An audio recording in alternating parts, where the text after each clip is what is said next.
মার্কিন যুক্তরাষ্ট্র ও ইসরায়েলকে বৃদ্ধাঙ্গুলি দেখিয়ে ইরানের ইউরেনিয়াম সম্প্রসারণ সর্বাত্মক সহযোগিতার ঘোষণা রাশিয়ার। ইসরায়েলের সঙ্গে যুদ্ধবিরতির মধ্যে চীনের কাছ থেকে ক্ষেপণাস্ত্রের চালান পেল ইরান। ফিলিস্তিনের গাজা উপত্যকায় প্রতিরোধ যোদ্ধাদের ভয়াবহ হামলায় একসঙ্গে উড়ে গেল 5 ইসরায়েলি সেনা। ট্রাম্পের শুল্ক আরোপে কাঁপছে দক্ষিণ পূর্ব এশিয়া, সমঝোতায় মরিয়া ইন্দোনেশিয়া, থাইল্যান্ড ও মালয়েশিয়া। এবং সর্বশেষ থাকবে পাকিস্তান সেনা প্রধানের প্রস্তাবকে স্বাগত জানালো হোয়াইট হাউস। শুনছিলেন সংবাদ শিরোনাম, এখন বিস্তারিত। মার্কিন যুক্তরাষ্ট্র ও ইসরায়েলকে বৃদ্ধাঙ্গুলি দেখিয়ে ইরানের ইউরেনিয়াম সম্প্রসারণে সর্বাত্মক সহযোগিতার ঘোষণা রাশিয়ার। পারমাণবিক সমৃদ্ধকরণকে কেন্দ্র করে ইসরায়েলের সঙ্গে 12 দিনের সংঘাত ও যুক্তরাষ্ট্রে ইরানের 3টি পারমাণবিক স্থাপনায় হামলার পর ইরানের ইউরেনিয়াম মজুদ ও সম্প্রসারণ নিয়ে সৃষ্টি হয়েছে ধোঁয়াশা। ওয়াশিংটন তেল আবিবের নজিরবিহীন হামলার পরও ইরানের পারমাণবিক স্থাপনাগুলোর আশেপাশে তেজস্ক্রিয়তা ছড়িয়ে না পড়ায় ধারণা করা হচ্ছে সব মজুদ নিরাপদে আগেই সরিয়ে নিয়েছে তেহরান। এমন পরিস্থিতিতে ইরানের পক্ষ থেকে ঘোষণা দেওয়া হয় তাদের পারমাণবিক সমৃদ্ধকরণ কর্মসূচি চলমান থাকবে, তবে স্থাপনাগুলো ক্ষতিগ্রস্ত হওয়ায় ইরান আবার আগের মতো এই কার্যক্রম চালাতে পারবে কিনা তা নিয়ে শুরু হয় আলোচনা। এরই মধ্যে তেহরানকে সর্বাত্মক সহযোগিতার ঘোষণা দিয়েছে বিশ্বের অন্যতম পরাশক্তি ও পারমাণবিক শক্তিধর দেশ রাশিয়া।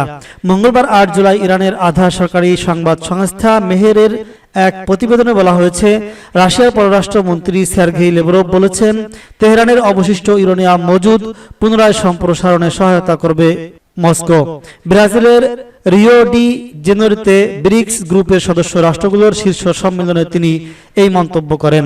তিনি আরো বলেছেন, ইউরেনিয়াম সমৃদ্ধকরণে ইরানের সঙ্গে রাশিয়া কাজ করতে প্রস্তুত। আমাদের প্রযুক্তিগত সক্ষমতা আছে এবং আমরা তা প্রদান করতে প্রস্তুত।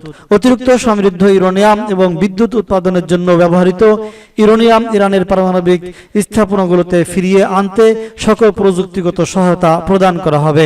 প্রসঙ্গত, গত 13 জুন ইসরায়েলে ইরানের বিরুদ্ধে নজিরবিহীন আগ্রাসন শুরু করে, যার ফলে অনেক উচ্চপদস্থ সামরিক কমান্ডার এবং পারমাণবিক বিজ্ঞানী নিহত হন। প্রাণ হারান বহু বেসামরিক নাগরিকও। তেহরান জানায়, হামলায় 900 জনের বেশি বেসামরিক মানুষের মৃত্যু হয়েছে, ক্ষতিগ্রস্ত হয়েছে ইরানের পারমাণবিক কেন্দ্র এবং সামরিক স্থাপনা সহ বহু ভবন। প্রতিক্রিয়ায় Islamic revolutionary guard corporation IRGC নেতৃত্বে ইরানের সশস্ত্র বাহিনী ইসরায়েলের বিরুদ্ধে একটি শক্তিশালী এবং অভূতপূর্ব প্রতিশোধমূলক অভিযান শুরু করে। অপারেশন ট্রু 3 অভিযানে প্রথমবারের মতো অভ্যন্তরীণভাবে উন্নত নতুন প্রযুক্তির ক্ষেপণাস্ত্র ব্যবহার করে তেহরান। শত শত ইরানি ব্যালিস্টিক ক্ষেপণাস্ত্র এবং ড্রোন ইসরায়েলি বিমান প্রতিরক্ষা ব্যবস্থাকে ধ্বংস করে দেয় এবং দখলকৃত ইসরায়েলি ভূখণ্ড জুড়ে গুরুত্বপূর্ণ সামরিক, গোয়েন্দা, শিল্প, জ্বালানি ও গবেষণা স্থাপনায় আঘাত হানে।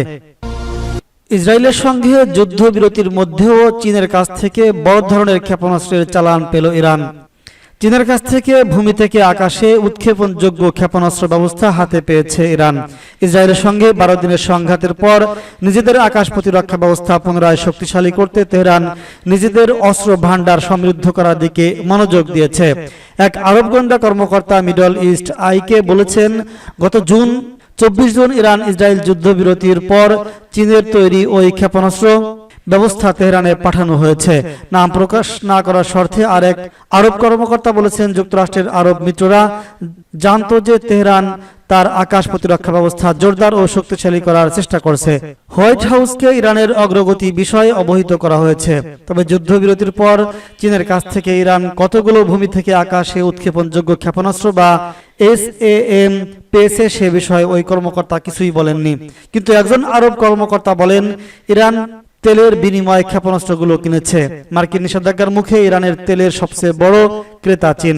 মার্কিন জ্বালানি তথ্য সংস্থা মে মাসে প্রকাশিত এক প্রতিবেদন অনুযায়ী ইরানের প্রায় 90% অপরিশোধিত তেল ও কনডেনসেট চীনে রপ্তানি হয়।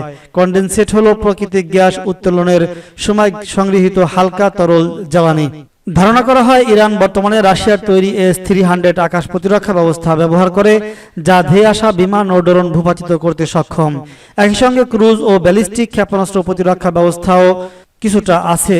পাশাপাশি ইরান চীনের তৈরি পুরনো আকাশ প্রতিরক্ষা ব্যবস্থাও নিজেদের তৈরি খোরদাদ সিরিজ এবং রাভার 373 এর মতো আকাশ প্রতিরক্ষা ব্যবস্থা ব্যবহার করে। তবে এই প্রতিরক্ষা ব্যবস্থাগুলোর যুক্তরাষ্ট্রের তৈরি স্টিল যুদ্ধবিমান F-35 ভূপাতিত করার সক্ষমতা সীমিত বলে মনে করা হয়। সম্প্রতি ইরানে বিমান হামলা চালালে F-35 যুদ্ধবিমান ব্যবহার করেছে ইসরায়েল। জানা গেছে চীন ইতিমধ্যে পাকিস্তানের কাছে তাদের HQ-9 ও HQ-16 আকাশ প্রতিরক্ষা ব্যবস্থা বিক্রি করেছে। মিশরও চীনের HQ-9 আকাশ প্রতিরক্ষা ব্যবস্থা ব্যবহার করছে বলে ধারণা করা হয়। ফিলিস্তিনের গাজা উপত্যকায় প্রতিরোধ যোদ্ধাদের হামলায় একসঙ্গে উড়ে গেল 5 ইসরায়েলি সেনা। উত্তর গাজার বেইত হানুনে ভয়াবহ হামলা চালিয়েছে ফিলিস্তিনের স্বাধীনতাকামী যোদ্ধারা। রাস্তার ধারে পুঁতে রাখা বিস্ফোরণে 5 ইসরায়েলি সেনা নিহত এবং 14 জন আহত হয়েছেন। আহতদের মধ্যে 2 জনের অবস্থা আশঙ্কাজনক। ইসরায়েলি সামরিক বাহিনী জানিয়েছে সোমবার 7 জুলাই রাত 10টার পর উত্তর গাজার বেইত হানুনে রাস্তার ধারে পুঁতে রাখা হামলায় এই হতাহতের ঘটনা ঘটে। নিহতদের মধ্যে স্টাফ সার্জেন্ট মেয়ার শিরোনামে আমার 20 সার্জেন্ট মোশে সিনি নামে 2 জন বাসিন্দা। তারা দুজনই কফির ব্রিগেডের ব্যাটালিয়নের কর্মরত ছিলেন। এই বিস্ফোরণের সময় সেনারা গাড়িতে ছিলেন না, তারা হেঁটে অভিযান করছিলেন। হতাহতদের উদ্ধারের চেষ্টার সময় এলাকায় গোলাগুলির ঘটনা ঘটে। হামলায় আগে এলাকাটিতে বিমান হামলা চালায় IDF, তারপরও পাল্টা হামলার শিকার হতে হয় তাদের। এই অভিযানে ইসরায়েলি সেনাদের লক্ষ্য ছিল এলাকাটি থেকে সম্পূর্ণভাবে ফিলিস্তিনি সশস্ত্র গোষ্ঠীদের নির্মূল করা। মার্কিন প্রেসিডেন্ট ডোনাল্ড ট্রাম্পের শুল্কে কাঁপছে দক্ষিণ পূর্ব এশিয়া, সমঝোতায় মরিয়া ইন্দোনেশিয়া, থাইল্যান্ড ও মালয়েশিয়া। ওয়াশিংটন থেকে আরোপিত নতুন শুল্কে চাপে পড়েছে দক্ষিণ পূর্ব এশিয়ার বড় অর্থনীতিগুলো। আমদানি রপ্তানি নির্ভর এই অঞ্চলের দেশগুলো যুক্তরাষ্ট্রের সঙ্গে বাণিজ্য আলোচনা জোরদার করতে উদ্যোগ নিয়েছে। আগামী 1 আগস্ট থেকে ইন্দোনেশিয়ার উপর 32% ও থাইল্যান্ডের উপর 36% হারে নতুন শুল্ক কার্যকর হচ্ছে। অথচ শেষ মুহূর্তে যুক্তরাষ্ট্রকে একগুচ্ছ প্রস্তাব দিয়েছিল এসব দেশ। শুল্ক কমানোর বিনিময়ে আমেরিকার পণ্য আমদানি ও বিনিয়োগ বাড়ানোর কথা বলা হয়েছিল প্রস্তাবে। মালয়েশিয়ার ক্ষেত্রেও ট্যারিফের হার বেড়েছে।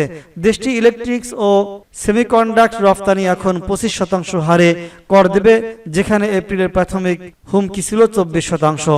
থাইল্যান্ডের অর্থমন্ত্রী পিচাই চুনহাজিয়া জানান, আমরা একটু হতভম্ব, আমাদের উপর ট্যারিফ 36% করা হয়েছে।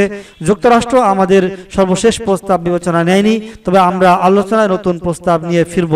শেষ পর্যন্ত লড়ব দেশের পক্ষে সর্বোচ্চ সুবিধা আনতে। পাকিস্তান সেনা প্রধানের প্রস্তাবকে স্বাগত জানালো হোয়াইট হাউস। সম্প্রতি মার্কিন প্রেসিডেন্ট ডোনাল্ড ট্রাম্পকে নোবেল পুরস্কারের জন্য মনোনীত করে সুপারিশ করেন পাকিস্তানের সেনা প্রধান ফিল্ড মার্শাল আসিম মুনির। তার এই সুপারিশকে স্বাগত জানিয়েছেন মার্কিন প্রেসিডেন্টের সরকারি বাসভবন ও দফতর হোয়াইট হাউসের প্রেস সচিব ক্যারোলিন ভিলিট। এক প্রতিবেদনে এই তথ্য জানিয়েছে জিও নিউজ। মঙ্গলবার 8 জুলাই হোয়াইট হাউসে এক সংবাদ সম্মেলনে ক্যারোলিন লিভিট বলেছেন, প্রেসিডেন্ট ট্রাম্পের এই মনোনয়ন ভারত ও পাকিস্তানের সম্ভাব্য পারমাণবিক যুদ্ধ ঠেকাতে তার কূটনৈতিক জয় প্রমাণ করেছে। গত এপ্রিলের শেষ দিকে ভারতের জম্মু ও কাশ্মীরে রাজ্যের পেহেলগামে হামলা এবং 26 পর্যটক নিহত হওয়ার ঘটনায় 7 মে পাকিস্তান ভূখণ্ডে অপারেশন সিঁদুর নামে বিমান হামলা চালায় ভারত। এই অভিযানের 2 দিন পর ভারতের সামরিক স্থাপনা লক্ষ্য করে পাল্টা অপারেশন বুনিয়াদি উল মারসুস পরিচালনা করে পাকিস্তান। দুই পক্ষের এই পাল্টাপাল্টি সংঘাত আরো গুরুতর হয়ে ওঠে। কূটনৈতিক হস্তক্ষেপ করেন ডোনাল্ড ট্রাম্প এবং তার প্রচেষ্টাতেই যুদ্ধবিরতিতে সম্মত হয় দিল্লি ও ইসলামাবাদ। এরপর গত জুন মাসের 21 তারিখ ট্রাম্পের আমন্ত্রণে হোয়াইট হাউসে যান পাকিস্তানের সেনাপ্রধান। তিনি ট্রাম্পের সঙ্গে বৈঠক ও মধ্যাহ্ন ভোজ করেন। পরে দেশে ফিরে তিনি বলেন, বৈশ্বিক শান্তিতে অবদান রাখার জন্য ট্রাম্পকে নোবেল পুরস্কার দেওয়া উচিত। ট্রাম্পকে শান্তিতে নোবেল দেওয়ার জন্য নরওয়ের নোবেল কমিটির কাছে লিখিতভাবে সুপারিশও পাঠায় ইসলামাবাদ।